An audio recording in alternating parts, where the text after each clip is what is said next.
Welcome back to Vancouver Carpenter. Today we are going to tackle a common job site problem using wood's fundamental weakness to our advantage. So anyone who has spent time splitting kindling already understands this fundamental weak point.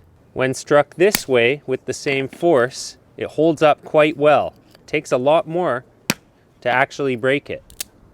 As I'm sure most of you know, wood is just made up of long strands of fibers oriented in what we call the grain.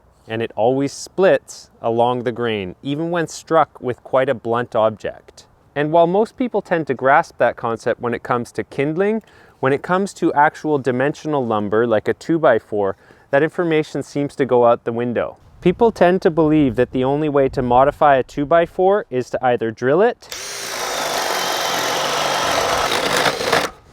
or cut it.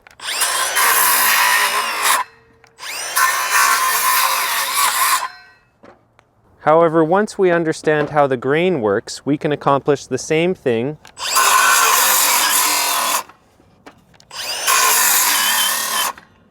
with 2 cuts and a hammer blow.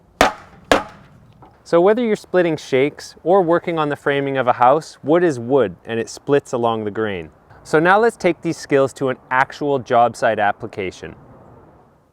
Okay, so here we are on site, and the reason I got called here today is because we need these wires right here and right here to be coming out of right here. But because of this plastic thing, we can't actually get them through here. So it's actually the perfect opportunity to demonstrate how the knowledge of the inherent weakness of wood becomes a benefit when we know how to use it.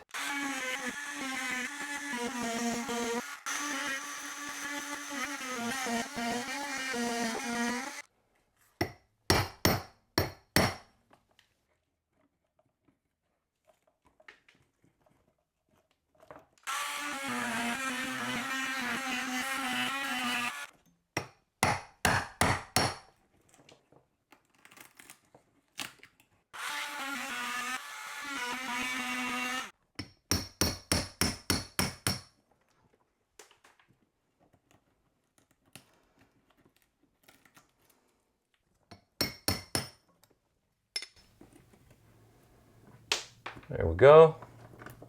No wires cut. Good.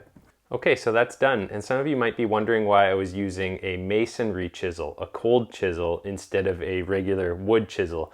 And that was because in case I slipped, I didn't want this to go into one of the cables and sever it. So I knew that was a definite risk, but under most circumstances, I would use a wood chisel. For example, when I made the notch for this box, I cut in here, and then was able to chisel down there with a regular chisel. So it works in multiple applications. So that about sums it up, you guys, and I'm sure there could be thousands of different ways we could use the skill of splitting wood to our advantage. I'm sure it goes well back to the Stone Age and possibly before. All you needed was a thin piece of stone, something to wedge in there and something to hit it with, and you could figure out how to split wood. So it's a very old technique that still comes in handy to this day. So hopefully you found this video useful. Hopefully it adds a new skill, or I should say a very old skill, to your skill set. I want to say thanks for watching Vancouver Carpenter. I hope you enjoyed this. As always, I hope your projects are going well, but I hope you are doing even better. Till the next one, you guys.